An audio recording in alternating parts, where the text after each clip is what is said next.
In simple terms, we break it down.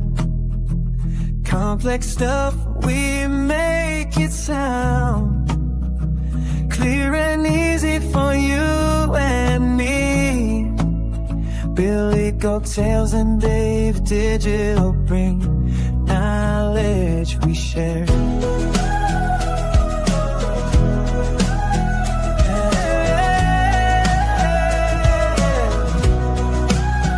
In simple terms, we're everywhere.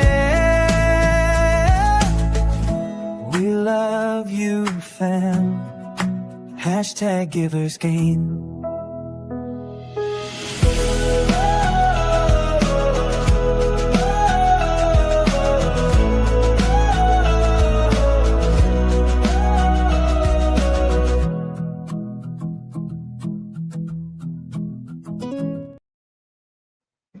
Good morning, goats, and welcome to the Simple Terms podcast right here on the Billy Goat Tales Network. Today, we're going to be looking at staking and yield farming, how those things are two separate things, and maybe even how we can get involved, or maybe why we shouldn't be getting involved.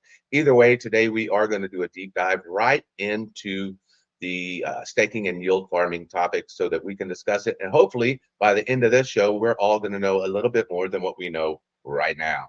I would like to say good morning to everybody and happy 2026. Welcome to the brand new year. Put a 1 in the chat if you can hear me. I appreciate each and every one of you. I definitely saw Alexander G came in with the bang and dropped $20 in the super chat. Thank you so much, Alexander G. Also saw Jesse was in there. Good morning, Jesse. I hope all is going well for you. I hope 2026 is going to be a banger year for you this year. I saw Crypto Billy was in the chat. Prayers with Crypto Billy and his family. Man, some things have been going on. Just so sad over there. Just be careful out there, guys. The flu, from what I understand, is very bad this year. But good morning, Crypto Billy. I know you're going through a lot. Just know that we are all praying with you. Joe, Trade Intuition, I see you over there. Good morning, Joe. Glad to see you on your journey. What an amazing journey Joe is on. You can catch him every night at 9 Eastern Standard Time as he goes live. And once in a while, we'll get a bonus stream. Good morning, Dusty Hunt, All Set Analyst, Alexander G again, and Steve Hickey. Good morning to everybody. Good morning, good morning, good morning. All right. Did we get any ones in the chat? Are you guys hearing me? Or am I absolutely talking to myself this morning? We'll have to find out.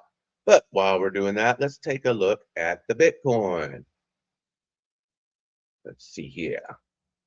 Add it to the stage. There's the ones. All right. Good that you guys can hear me. I'm excited that you can hear me. Let's take that to the 1 hour. Let's actually take that a little bit higher to the 4 hour. So we have Bitcoin. So Bitcoin, this is just some random spot that I noticed that we had a lot of resistance and support there. So right, we were support over here, and then we were resistance over here. So I felt like that's a pretty key level. So then we got over it, bam, came back down and retested it, and then pulled back out. I thought that was good enough to get into a long trade this morning. You can see there's a couple different volume profiles over here, but we should at least get to the top of that one. A little bit of a deviation will take us to my TP. Of course, we don't know anything. We don't know what's going to happen. I do have an anchored VWAP way up here at 99. So we'll have to see what happens with the Bitcoin. But on the short-term time frame for a little scalp, we'll have to see. Of course, risk is always managed. That's what happens whenever you cross this spot and we go back below that. Then that probably means that we are invalidated. I mean, it could go even lower. So that's the way I look at it. If it gets to this point, my guess is it's going to go lower than that point, and I don't want to lose that money. So I get out there, and then I'll reevaluate what is going on. So Zcash doing its own thing. You can see here, Zcash had a high recently of 550-ish, 556. So it looks like it's going to come back down, retest these highs where I have that alert set, and that may be a good enough retest for it. As you can see that this, I don't know if I can grab it, that right there has been resistance and support also to former golden pocket 618. So it did come back, touch that, and it may go from here. We'll just have to keep an eye on Bitcoin to see what happens. Everything go into zero. I see you in the chat, Jesse. I see you in the chat with the ghost of Muhammad. All right, let's see if everything is working today. So we're about to jump into it like we talked already. You guys know that this is going to be staking versus yield farming. So we're going to dive into it. You know how this works. If you have any questions, I want you to put them in the chat. When I see your questions, I will star those questions. Those starred questions I will bring back and ask the AI once we get into the groove of things, when I find it appropriate, or I think that they've had enough time to get their feet underneath them, that we'll ask them those questions and we will get their side of it. You guys know how we get this information. We come over here, as you guys can see, over on the left-hand side, and all of these are our sources for this topic. And these are actually going to start increasing even more, but these are a curated source list, and that's where we get the information from. But put a one in the chat. Let's get started. We're going to see if the AI is ready in 2026. So let's get it going. Put a one in the chat if you can hear the AI.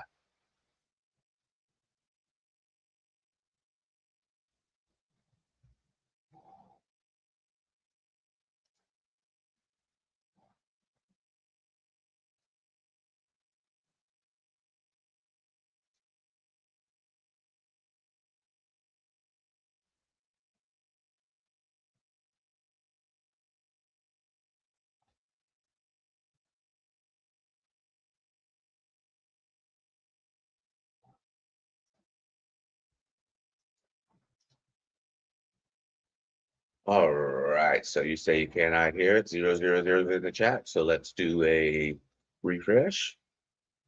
Let's remove that from the stage. Stop sharing it. We're going to reshare it in a different form. Shared screen. Blah, blah, blah, blah, blah.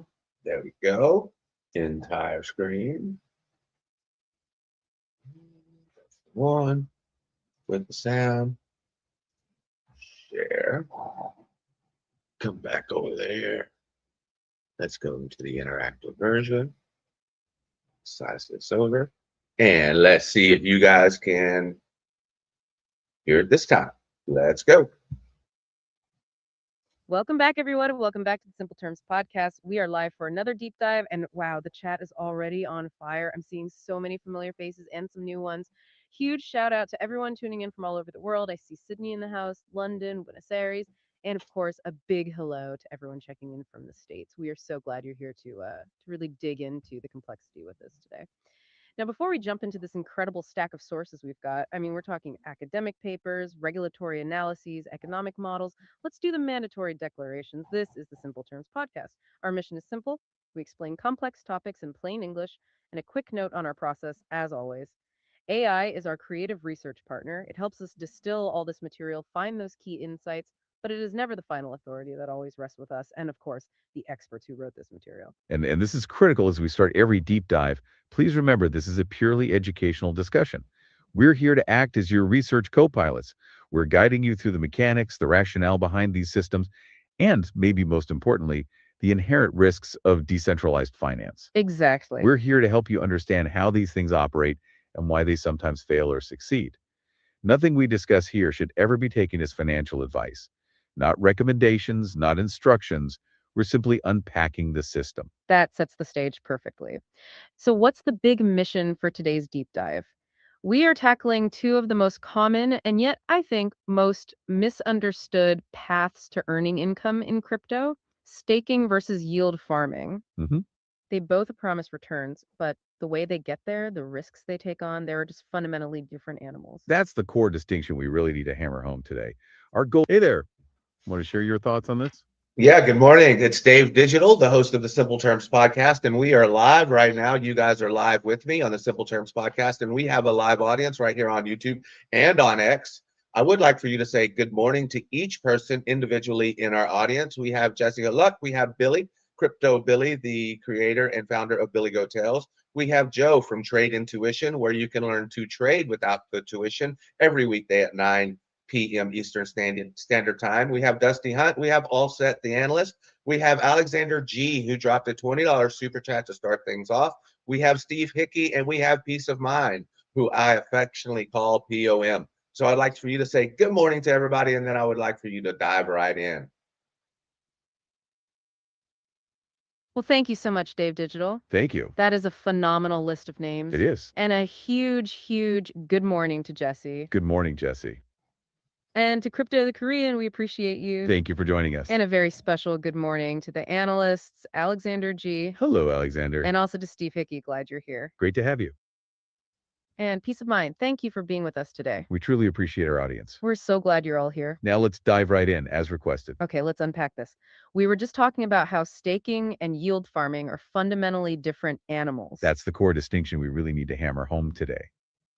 Right. Our goal is to move way beyond the basic definitions you can get from a quick Google search. We want to explore the underlying mechanics. The guts of the system. Why do these things even exist? Who benefits and what are the unique risks? We need to separate staking, which is fundamentally about security, from yield farming, which is really about asset management and, frankly, leverage. And this live session About right here security. is the engine room for all of that. For those tuning in, this discussion powers the whole asset set for this topic. So the brief, the explainer video, the critique, the debate pieces. They all release across Patreon and YouTube this week. And this live show is where we get to handle the nuance. Yes, this is where we get into the complexity and answer your specific questions right here in real time. So to set the stage for all of this, we are operating in the world of decentralized finance, or, DeFi. At its heart, DeFi is just this emerging set of financial products that run on blockchains. And the key thing is they intentionally bypass the need for a trusted middleman. Exactly. No banks, no brokerages, no traditional clearinghouse. It's an attempt at truly peer-to-peer finance. It is. And this ecosystem covers everything from lending and borrowing all the way to really sophisticated trading and asset management strategies. A huge vision. And just to give you a sense of the scale, even after some major market downturns, the gross value deployed in DeFi products hit something like $224 billion back in April of 2022. 224 billion. That's not a small number. It's not. Now, it's still a tiny fraction of the global traditional finance system of ours. But it's a massive and rapidly growing landscape of what they call decentralized applications, or dApps. Okay, let's unpack the first of these two paths then, staking. In plain English, what is staking and what is its actual purpose in this whole blockchain economy? Staking it's foundational. It is the mechanism that underpins the entire security model of the system. A system known as proof of stake, or POS. In simple terms, it just means that participants, we call them validators, voluntarily lock up their native crypto assets on the blockchain. And that locked asset, it acts as a form of financial collateral. Exactly. Skin in the game is the perfect way to put it. That collateral is what ensures they act. Oh yeah, let's hear it. So I have a basic question here. Sorry to interrupt, and I definitely want you guys to keep on pace, keep on target, stay right where you are, don't lose your spot, and get through all the material. But staking, where did this even come from? I mean, where you take your money and you lock it up. Has this always been around, or is this simply a crypto game? That is a phenomenal question. Thank you for chiming in, and we absolutely will stay right on target. That is a basic but foundational question. Where did the idea of staking actually originate? And no, it's not strictly a new crypto game. The concept of locking up assets to gain influence in a system is much older. But the proof of stake mechanism, POS, that's what we're talking about now. Proof of stake emerged specifically as an evolution or a solution to the problems inherent in the older system, proof of work, or PW. So think about Bitcoin. It uses proof of work, which requires massive computational power and electricity, the mining, to secure the network.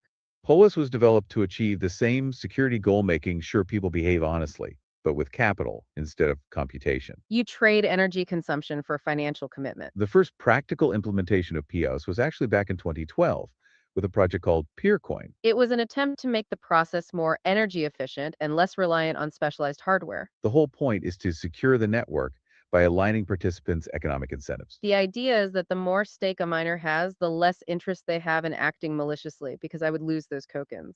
So while the financial concept is old, its application as a consensus mechanism for a decentralized network is purely a crypto innovation. And as we were just saying, that collateral is what ensures they act honestly. That's the key takeaway about TS, tying it back to security. This stake gives validators both the right and, the responsibility to participate in confirming transactions. The protocol essentially forces them to put their money where their mouth is. It ensures they act in the best interest of the network's integrity. So how does the reward part work? What's the incentive? Oh yeah, go on. Well, let me ask you. So when these tokens launch, like Dogecoin launched and it even ended up with a bigger market cap than Ford. Why do they need you to stake your tokens? What is that? Why is it so important once you buy the tokens that now you need to go give it back or stake them? That is a very pointed and incredibly insightful question about the whole systems design. It's the core tension, right? Why buy a token just to give it back? And you're hitting on the fundamental need for security in proof of stake networks. When you buy a Dogecoin, which uses the older proof of work, or when you buy a POS token, they're both valuable because the network is secure. The POS network needs a mechanism to maintain that security infrastructure. That's why staking is essential. It's the network's defense mechanism. Think of it this way. Your token purchase contributes to the market cap and value. But staking or locking up that token is what actively underwrites the platform's stability. Without a high volume of stake tokens, the network is vulnerable to a 51% attack. That means a bad actor could acquire enough stake to rewrite history, destroy confidence, and tank the value of everyone's holdings, including theirs. So the tokens are needed as collateral to ensure the integrity of the ledger. You're not just giving it back, you're investing it in the network's security. And this commitment is what justifies the rewards you get. It's a closed loop system. The network incentivizes security by offering rewards. So what is the incentive for them to do all this and behave honestly? Well, they're compensated for that capital commitment and for the work. The algorithm, the consensus algorithm, it randomly selects validators to propose new blocks. And the chance of being chosen is usually directly tied to how much collateral you've staked. So the more you stake, the more likely you are to get picked. Exactly. And the rewards are twofold. First, they get newly generated coins, which is the block reward. That's kind of the inflationary part of the network's economy. And second, they collect all the transaction fees from the transactions they include in that block. So this combined payment is designed to cover their capital investment, their expenses. And critically, to justify the risk of having that collateral taken away if they act maliciously. That's a really crucial distinction. So when I stake my assets on a network like Ethereum, I'm not just looking for passive income. I am actively underwriting the fundamental security and integrity of the whole blockchain. You are part of the security apparatus, going back to that original Point S vision. Which is why Ethereum's switch from the super energy intensive proof of work to proof of stake was such a monumental event.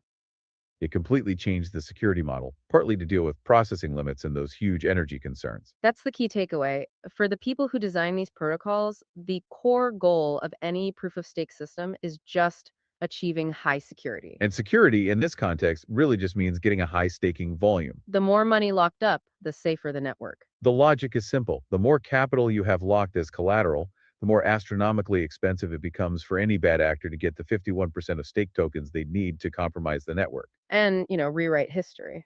It's a capital defense mechanism purely built on economic incentive. That context for staking is rock solid. Let's pivot now to the other side of the coin. Yield farming. This term, oh, go for it.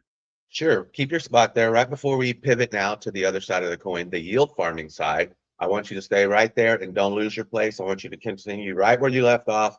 Don't miss a beat. But we did have a couple more people that joined into the chat that I want you to say hi to personally. We had Rusty Bot come into the chat, and then we had JR come into the chat. And then I had a question. So you said that the whole purpose of the whole motivation for the staking is for security. That doesn't make sense. Are you sure there's no financial motivation also? Absolutely, we will not lose our spot. Thank you so much for the chime in. And a huge welcome to the new members. Good morning to Rusty Bots and JR. We're glad you've joined the discussion. And that question you asked is excellent. You asked, are we sure the motivation isn't purely financial? And you are completely right to challenge us on that. We said staking is fundamentally about security. But the only way to achieve that security is through financial motivation. It's a closed loop system, like we said earlier. The whole reason a validator locks up $70,000 worth of tokens is for the return. That's the financial incentive. The network needs a high volume of staked capital to be secure. So it pays stakers with newly generated coins and transaction fees. The security is the network's goal. The financial reward is the network's tool to achieve that goal. So yes, there is absolutely a financial motivation. But the financial reward is dependent on performing the service of security. If you stop securing the network or act maliciously, the financial penalty is severe. It's compensation for service and collateral for integrity. It's the economic alignment of interests. Now, let's pivot to the other side of the coin. Yield farming, this term sounds so much more complicated. It implies active management and multiple steps. And it's almost always tied to decentralized exchanges or DXs. So, what's a DX and how does yield farming fit in? A decentralized exchange or DX is a category. It's a peer to peer marketplace for trading digital assets. There's no middleman holding your funds. Yield farming is the sophisticated strategy you layer on top. It uses interconnected dApps to aggressively maximize returns, It's much less about securing a protocol, like staking. and way more about exploiting composability for leveraged asset management. If staking is secured by collateral, what powers the income in yield farming? The engine is the liquidity pool, or LP. Right. These pools are crowdsourced collections of cryptocurrencies, They're locked into a smart contract on a DX. often one that operates as an automated market maker, an AMM. These LPs are crucial because they solve a fundamental problem. They provide liquidity so traders can swap tokens instantly. Traders don't need a traditional order book of buyers and sellers. Our sources show how layered and complex this gets. Let's walk through a common multi-step farming strategy. Sure, let's take a simple strategy with 4 distinct protocols. A farmer might deposit wrapped Bitcoin onto a lending protocol like Compound. So they're using their Bitcoin to generate capital elsewhere? Exactly. The WBTC serves as collateral for a loan. The farmer then borrows other assets, often stablecoins. They borrow stablecoins because they are useful for liquidity pools. They minimize certain risks that we'll discuss later. So they borrowed stablecoins against their Bitcoin. Step 2. Then they take those borrowed stablecoins and pair them with another asset. Maybe ETH, and deposit them into a liquidity pool on an ANM. Let's say Uniswap. And what do they get back for providing that liquidity? They get an LP token representing their share of the pool's assets. And importantly, their share of the trading fees that pool generates. But it rarely stops there. That LP token is now an interest-bearing asset in itself. So it can be deposited into a yield aggregator. Something like Beefy.finance or Auto Farm. These aggregators automatically sell rewards and compound them back. They optimize returns across even more protocols. The result is this layered, leveraged exposure. You're still exposed to the price of your original Bitcoin But you're earning returns from trading fees and optimization rewards. across 3 or 4 separate platforms. That complexity is exactly why the risk profile is so hard to calculate. And remember, the AMMs are the Oh, yeah. Yeah, just a clarifying question. I definitely want you guys to stay right on target. So you said you take your Bitcoin, you get a wrapped Bitcoin, and then you take that wrapped Bitcoin and you turn it into a, Yep, go on.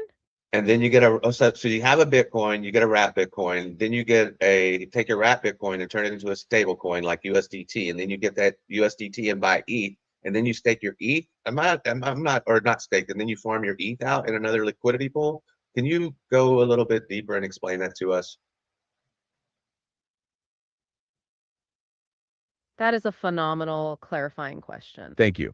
We will absolutely stay right on target. You nailed the exact starting point of that strategy. You're trying to connect the wrapped token to the stablecoin. And it brings us right back to the first step of the strategy. You asked about wrapped Bitcoin or WBTC.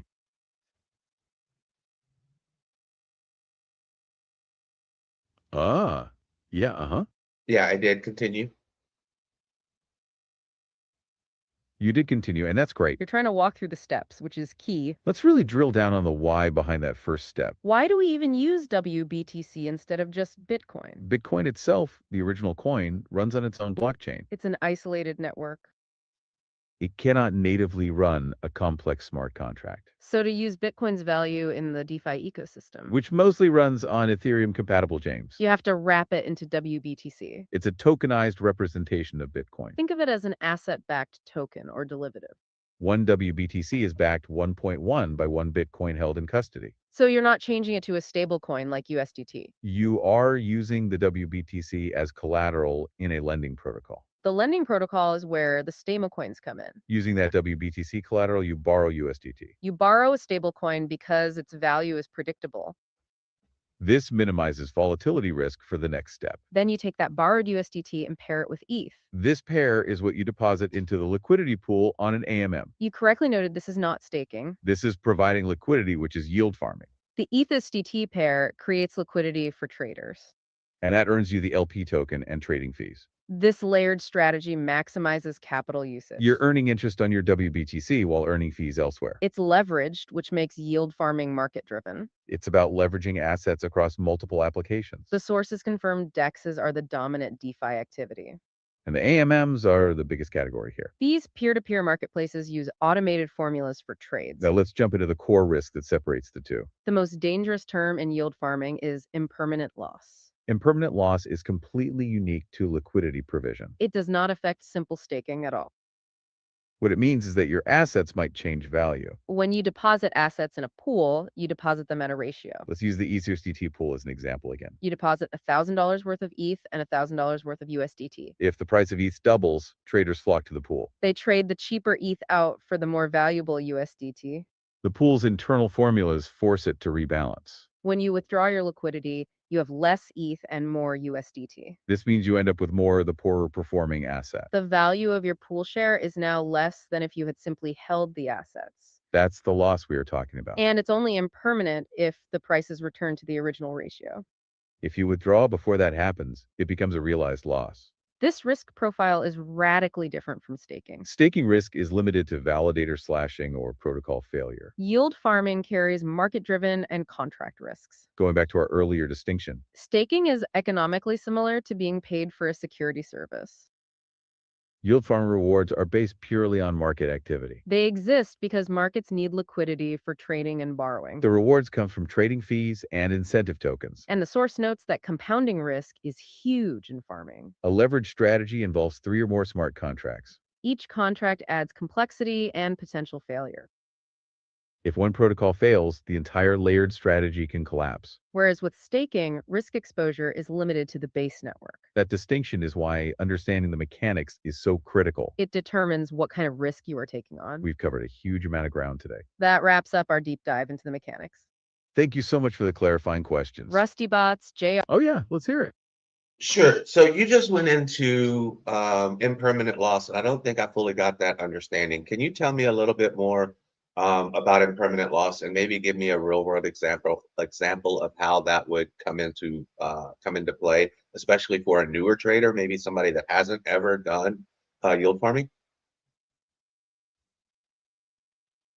JR and everyone else, we absolutely want to make sure this is clear. That is the single most important concept in yield farming. Okay, let's unpack this and simplify it even further. Impermanent loss is essentially an opportunity cost. It's what you lose compared to simply holding your tokens. It is the difference in value between 2 scenarios.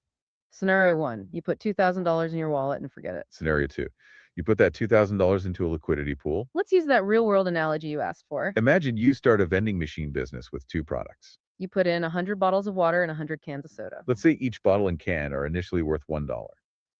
Your total inventory value is $200. Now, a health trend hits the market, The price of water doubles to $2 a bottle. but the price of soda stays at $1 a can. Arbitrage traders rush to your machine. They buy the cheap soda and sell the expensive water.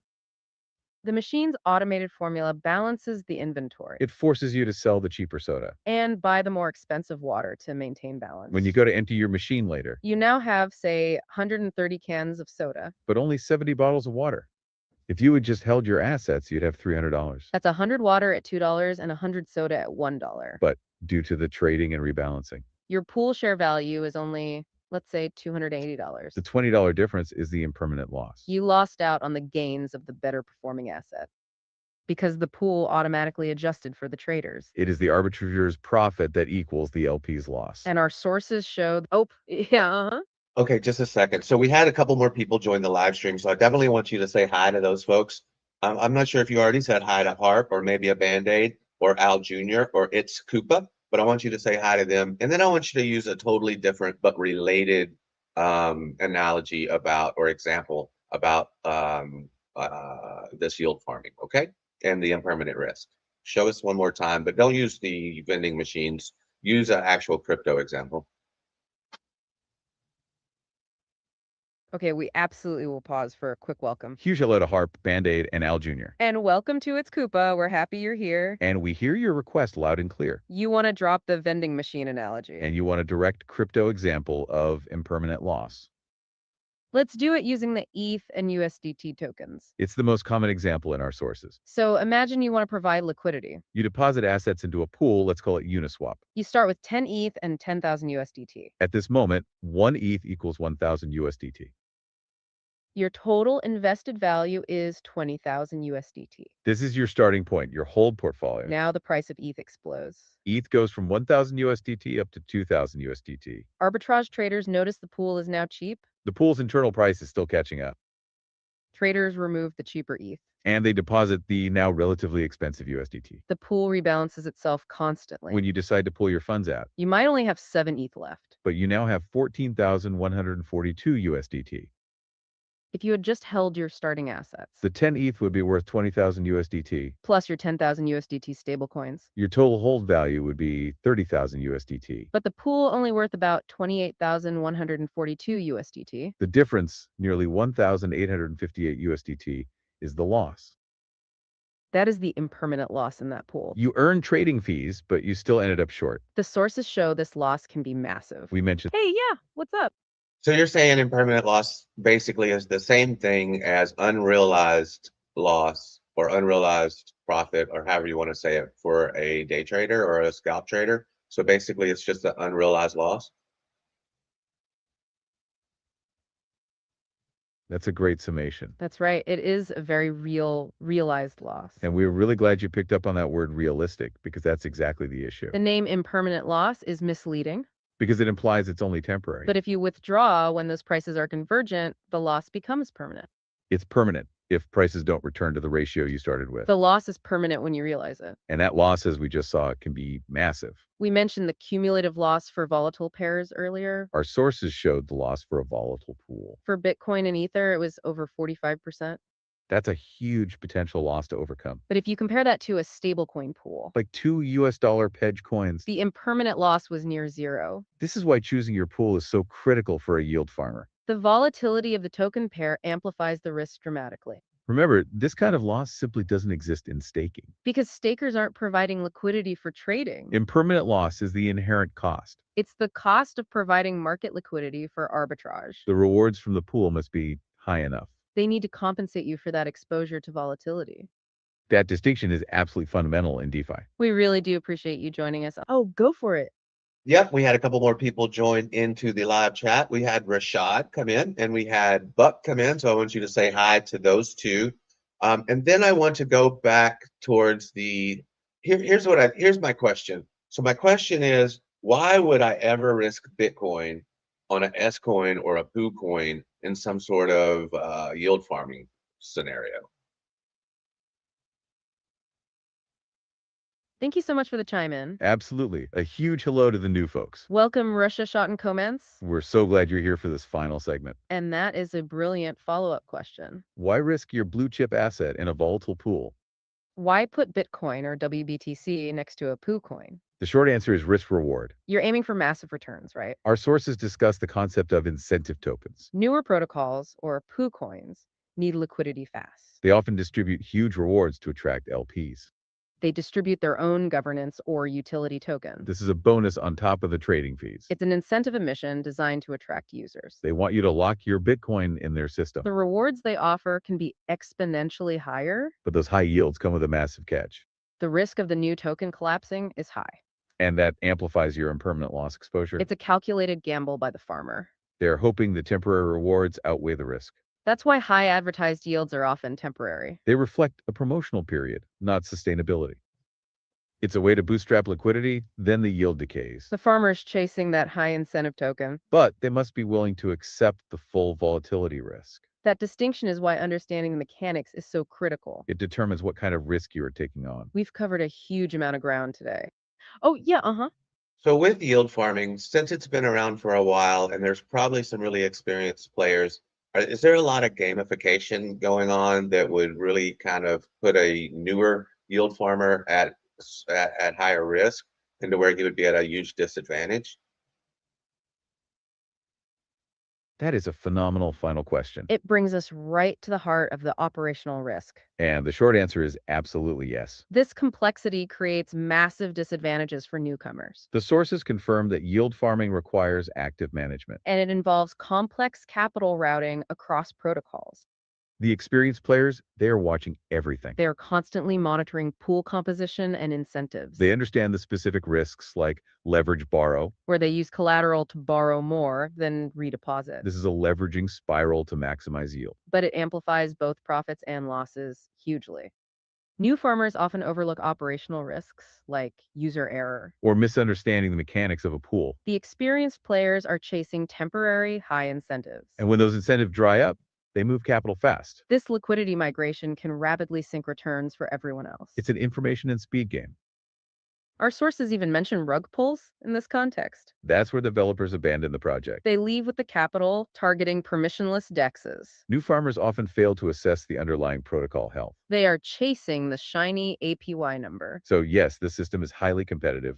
And it's designed to reward those who can move strategically. Those experienced players are optimizing continuously. It puts a huge risk on the newer farmer. It treats a disadvantage. We've covered a huge amount of ground today. Oh, back to our listener. What's Yeah, up? so what it sounds like, again, this is Dave Digital. You are live on the Simple Terms podcast. So it sounds like for somebody that's risk averse, or somebody that's not as active, or somebody that doesn't know all the rules of yield farming, that staking would be the better option or the most profitable, less risky option.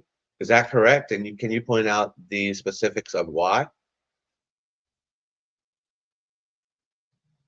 That is the perfect summary of the entire deep dive. You absolutely nailed the key conclusion, Dave Digital. For someone who is risk averse or not active, staking is overwhelmingly the preferred option. Yes, that is correct, and our sources clearly explain why. We mentioned that staking is focused on network security, Its rewards are defined by the protocol's rule. not by the volatile demand of the marketplace. This makes staking yields more stable and predictable. Our source material explicitly states that staking generally carries lower complexity. It also has lower technical risk than yield farming. Think about the custody aspect we discussed. Staking often allows you to retain more control. You can delegate your assets without transferring custody. Yield farming, conversely, almost always requires you to transfer assets to smart contracts. That introduces contract custody risk. And remember the giant differentiator, impermanent loss. That risk does not exist in staking at all. With yield farming, you are exposed to market-driven losses. That's why staking is the more predictable path. It's better suited for those prioritizing predictability. Yield farming is for those managing active liquidity positions. It demands continuous strategic optimization. So yes, staking is the less risky option. And that's based on the source of the rewards and the complexity. That wraps up our deep dive into the Oh yeah, let's hear it. Yeah, so we're not going to wrap up just yet. So if staking is the better option, I want you to go back into staking and explain to the audience how would they get involved with staking? What are the best, or maybe the strategy that you would choose your staking tokens? Like, would you pick the top 5 or top 10 or top 100, or would you just stay with Bitcoin and Ethereum? Can you go back into staking a little bit deeper? And if that is the better option, explain how the audience would get involved in staking and what the risks are and what are the best options to stay risk averse, yet still make more profit than just hodling. We love that you want to go deeper. You're right, we are not wrapping up just yet. That is a perfect transition, focusing on the practical how. And focusing specifically on Ethereum and Bitcoin. Now, a quick point on Bitcoin first. Bitcoin using proof of work does not have native staking. You cannot stake Bitcoin directly on its own network. However, you can use centralized or DeFi services. But that is more like lending or liquidity provision. It's not the true base layer post-staking we discussed. So let's focus on Ethereum, which is pure post-staking. Our sources detailed 3 main ways to get involved. The first and most commitment heavy is running your own validator. This requires a minimum of 32 Ether, or ETH. That's a significant capital commitment, obviously. And it requires technical knowledge to mitigate slashing risk. That's the risk of losing collateral for misbehavior. That is definitely the most risk-intensive staking path. The second and third paths are for the risk-averse user.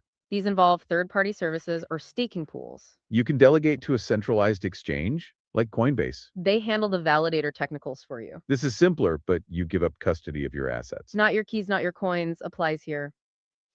The third and arguably best risk-averse option is liquid staking. This is a way to get involved without a 32 ETH minimum. And you still retain some asset utility. Protocols like Lido or Rocket Tool offer this service, You deposit your ETH with them. and they give you a derivative token in return. like Steph, which represents your staked ETH. Now you are earning staking rewards. But you still hold a liquid asset, Steph. This token allows you to use your ETH value elsewhere, This strategy is popular because it reduces lockup risk. but it adds the risk of the liquid staking protocol itself. This is the risk of the PEG token losing its 1.1 value. Our sources mention the depeg risk is real. So the best risk-averse option is probably liquid staking. It gives you diversification and utility And you still make more profit than just holding. because you earn the protocol-defined rewards. So that covers the core mechanics. Thank you so much for pushing us to cover the practical side. You truly, oh yeah, go on. Yep, so just a few corrections. I want to acknowledge our chat because we really appreciate the live chat coming in every Saturday morning at 9 a.m. Eastern Standard Time. So we have Jesse Halluck, we have Crypto Billy, we have Joe from Trade Intuition, we have Dusty Hunt and All Set Analyst, we have Alexandra G, we have Steve Hickey, we have Pieces of Mind, we have Rusty Bot, we have JR, we also have Hart, Maybe a Band-Aid, we have Al Jr., It's Koopa, Rashad, Buck Buchanan, and Nero.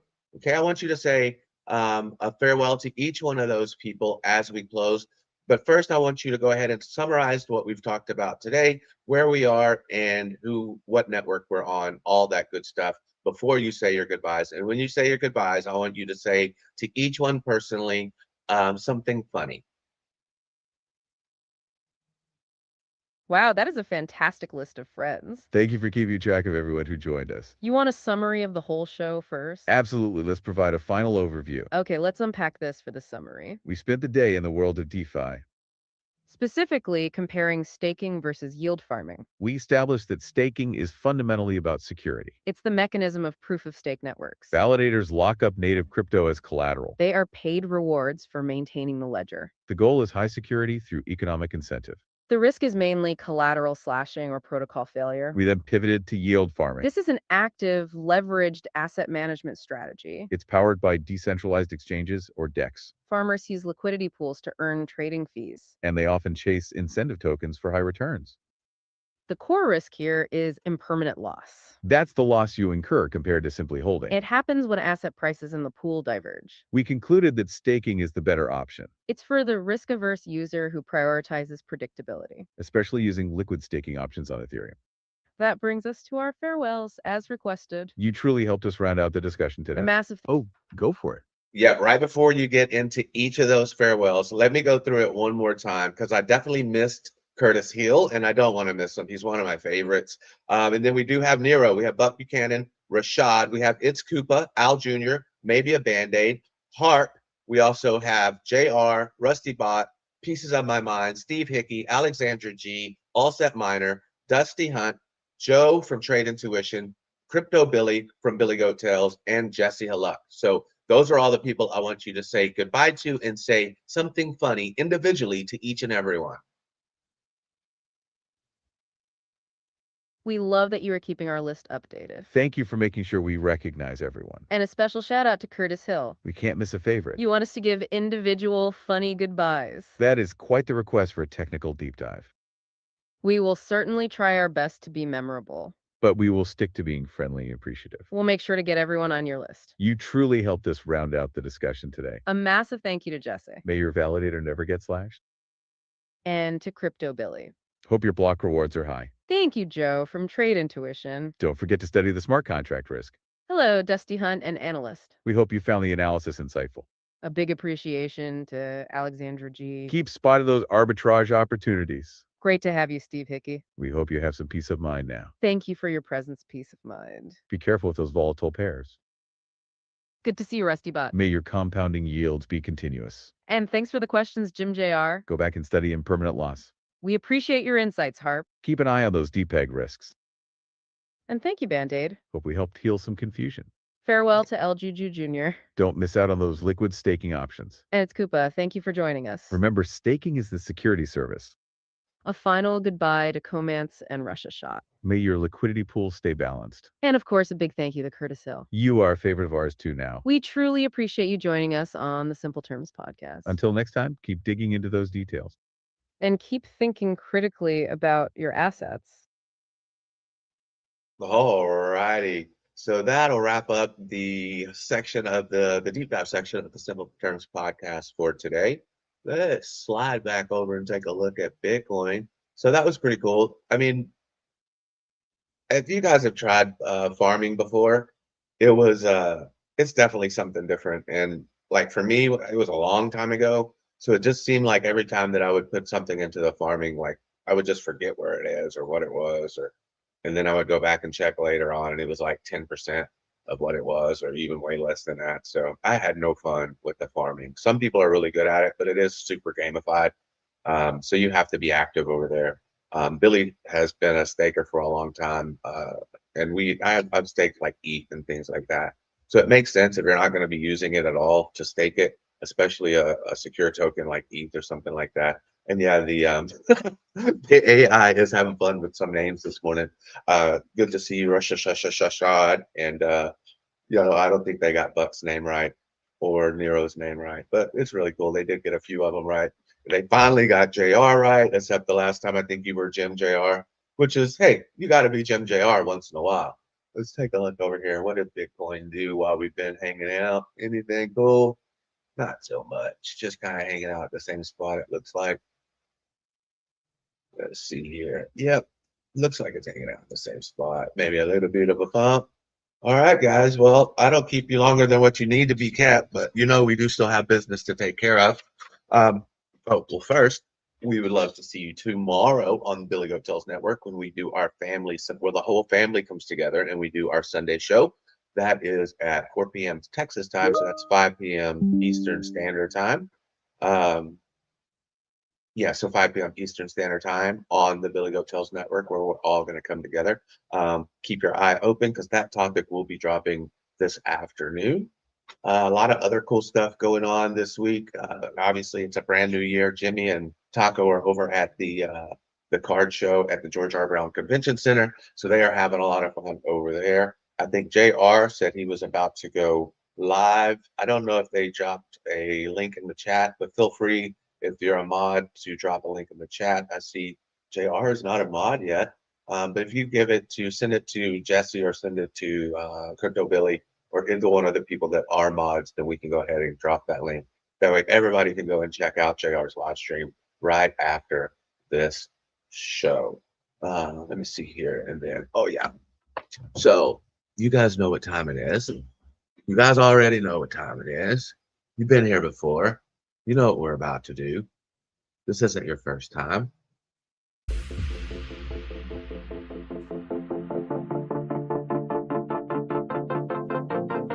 Oh, what time it is? It's time to open a club. Come on, y'all. Saturday morning. Wake up. You have to go to JR's stream if you're still dead. Anybody get hurt? Come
complex stuff, we make it sound clear and easy for you and me.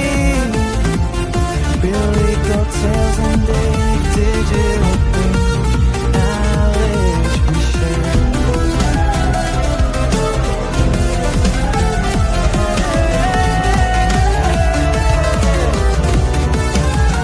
In simple terms, we're everywhere.